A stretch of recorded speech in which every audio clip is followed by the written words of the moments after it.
اللهم صل على محمد النبی الامی وعلى آلہ وسلم تسلیما۔ خوب سیرت اور خوبصورت نبی صلی اللہ علیہ وآلہ وسلم۔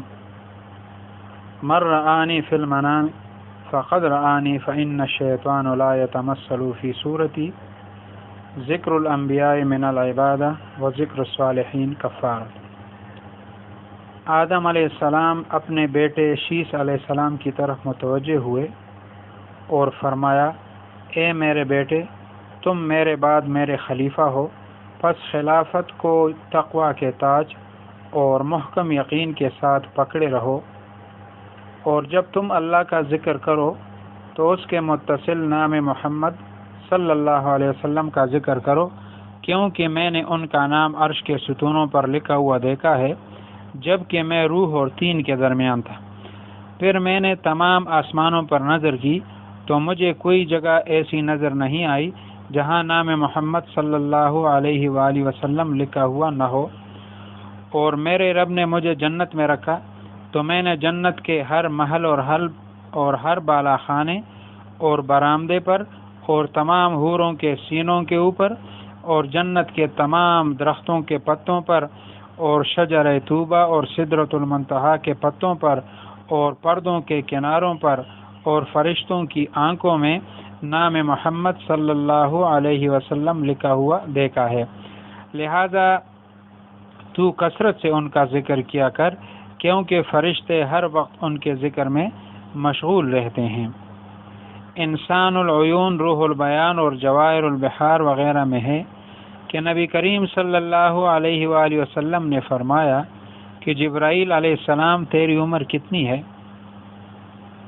عرض کیا حضور صلی اللہ علیہ وآلہ وسلم، اس کے سوا میں کچھ نہیں جانتا کہ چوتھے حجاب میں ہر 70,000 برس بعد ایک ستارہ چمکتا تھا، اس کو میں نے 72,000 مرتبہ دیکھا ہے۔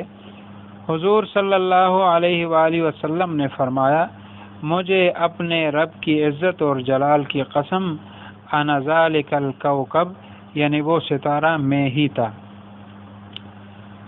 فائدہ میں حضرت رحمۃ اللہ علیہ فرماتے ہیں کہ حقیقت محمدی ہر ذرہ کے اندر سرائیت کیے ہوئے ہیں۔ السلام علیک ایھا النبی و رحمۃ اللہ وبرکاتہ۔ یہ حدیث بہت مشہور ہے۔ اس کو امام بخاری رحمۃ اللہ علیہ کے استاد سید عبد الرزاق نے اپنی مسند میں نقل فرمایا ہے کہ حضرت جابر رضی اللہ تعالیٰ عنہ نے عرض کیا، یا رسول اللہ صلی اللہ علیہ وآلہ وسلم، فدا کا ابی و امی، مجھے فرما دیجئے کہ اللہ تعالیٰ نے سب اشیاء سے پہلے کس کو پیدا کیا؟ حضور صلی اللہ علیہ وآلہ وسلم نے فرمایا، اے جابر، اللہ تعالیٰ نے سب چیزوں سے پہلے تیرے نبی کے نور کو اپنے نور کے فیض سے پیدا کیا، پھر وہ نور قدرت الہی سے جہاں اللہ کو منظور تھا سیر کرتا رہا۔ اس وقت نہ لوح تھی، نہ قلم، نہ جنت، نہ دوزخ، نہ فرشتے تھے، نہ آسمان، نہ چاند تھا، نہ سورج، نہ جن تھے، نہ انسان، نہ مٹی تھی، نہ پانی، نہ آگ تھی اور نہ ہوا۔ پھر جب اللہ تعالیٰ نے باقی مخلوق کو پیدا کرنا چاہا تو اس نور کے 4 حصے کیے، ایک سے قلم، دوسرے سے لوح، تیسرے سے عرش اور چوتھے سے باقی سب چیزیں پیدا فرمائیں۔ پھر اس نور نے 2 نفل ادا کیے، 1000 برس قیام کیا، 1000 برس رکوع، 1000 برس قوما، 1000 برس سجدہ، 1000 برس جلسہ، 1000 برس دوسرا سجدہ کیا، اسی طرح دوسری رکعت ادا کی، یعنی 12,000 برس میں 2 رکعت نماز پڑھی۔ جب فارغ ہوئے تو اللہ تعالیٰ نے فرمایا، میرے حبیب، تو نے میری عبادت کا حق ادا کر دیا ہے، میں نے تیری عبادت قبول کر لی ہے، اب جو چاہے مانگ لے۔ حضور صلی اللہ علیہ وآلہ وسلم نے عرض کیا، میں اپنی امت کے لیے مغفرت کی دعا کرتا ہوں۔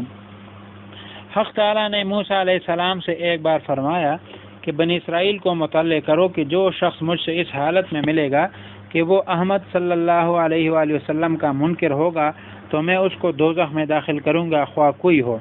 موسیٰ علیہ السلام نے عرض کیا، احمد کون ہے؟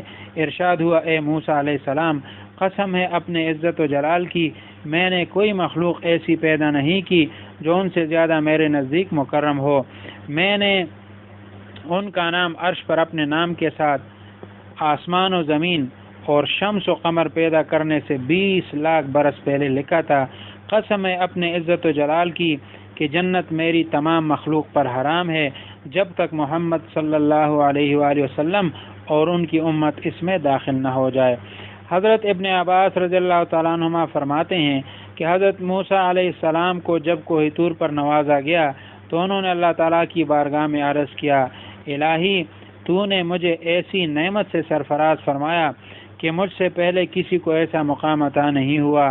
اللہ تعالیٰ نے فرمایا، اے موسیٰ علیہ السلام، ہم نے تیرے دل کو متواضع پایا تو اس مقام سے نواز دیا۔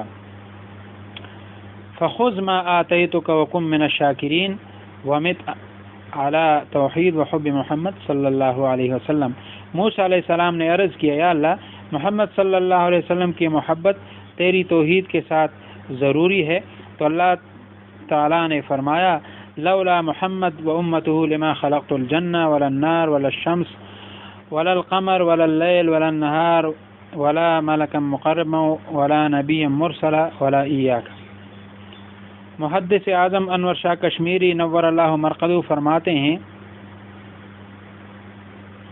حضرت تھانوی رحمۃ اللہ علیہ کی کتاب نشر الطیب میں یہ بھی ہے کہ حضور صلی اللہ علیہ وسلم کا نام عرش پر آسمان و زمین وغیرہ سے 20 لاکھ سال قبل لکھا ہوا تھا، اور آپ ہی نے سب سے پہلے الست بربکم کا جواب دیا تھا، اور خلق عالم سے مقصود بھی آپ ہی تھے۔ اور حضرت مجدد رحمۃ اللہ علیہ نے لکھا ہے کہ حق تعالیٰ کو اپنی ربوبیت کا اظہار مقصود ہوا، اسی لیے حضور صلی اللہ علیہ وسلم کو پیدا فرمایا۔ حضور صلی اللہ علیہ وسلم یکتا اور بے مثال تھے۔ حدیث پاک میں کہ قیامت کے دن حضرت بلال رضی اللہ تعالیٰ عنہ جنت کی ایک اونٹنی پر سوار ہو کر میدان حشر میں اذان پڑھیں گے، تو جب وہ اشہد ان محمد رسول اللہ پکاریں گے تو سارے انبیاء اور ان کی امتیں کہیں گی کہ ہم بھی اس کی شہادت دیتے ہیں۔ آپ صلی اللہ علیہ وآلہ وسلم پر نزول وحی کی تعداد 24,000 بار ہے۔ حبیب پاک صلی اللہ علیہ وآلہ وسلم نے ارشاد فرمایا، کنت نبیم و آدم بین الروح والجسد، یعنی میں اس وقت بھی نبی تھا جب آدم علیہ السلام روح اور جسد کے درمیان میں تھے۔ نبی کریم صلی اللہ علیہ وسلم کے لیے نبوت کے احکام حضرت آدم علیہ السلام کی پیدائش سے بھی پہلے جاری ہو چکے تھے، اور آپ اسی وقت سے نبی تھے، بخلاف دوسرے انبیاء کے کہ ان کے لیے احکام نبوت کا اجرا ان کی بعثت کے بعد ہوا ہے، جیسا کہ مولانا جامی رحمۃ اللہ علیہ نے بھی فرمایا کہ حضور صلی اللہ علیہ وسلم نشاط انصاریہ سے پہلے نشاط انصاریہ سے بھی پہلے سے نبی ہو چکے تھے۔ حبیب رب العالمین صلی اللہ علیہ وسلم کے جنازے مبارک پر سب سے پہلے عرش عظیم سے رب العالمین نے درود شریف پڑھا۔ رحمت للعالمین صلی اللہ علیہ وسلم کا وضو اب تک قائم ہے۔ علامہ جلال الدین بلقینی رحمۃ اللہ علیہ کا فتویٰ، وصال کے وقت غسل دیا گیا تھا، وضو ٹوٹنے کی کوئی وجہ موجود نہیں۔ الانبیاء احیاء فی قبورہم یصلون، نبی اللہ حی یرزق، انبیاء معصومین علیہ السلام کی موت ساتر حیات ہے، اور غیر انبیاء کی موت ہادم حیات ہے۔ اللہ تبارک و تعالیٰ نے حضور صلی اللہ علیہ وسلم کامل متبع کی، اور حضور صلی اللہ علیہ وسلم مینا محبت اللہ تبارک و تعالیٰ زمان نصیب کی۔